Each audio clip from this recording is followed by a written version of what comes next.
upravo dolazi nam starija skupeni žibeki iz Čakovca.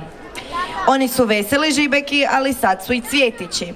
Da bi oni rasli, a ne venuli, nježni im trebaju dodiri. I sunca puno, i vode bistre, da bi svijet ukrašavali i bezbrižno odrastali. Njihove odgajateljice danas su Svijezdana Kovačić i Iva Buconjić-Novak. Pozdravite ih jednim velikim pljeskom.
Jedan veliki pljesak još jedan put uputite našim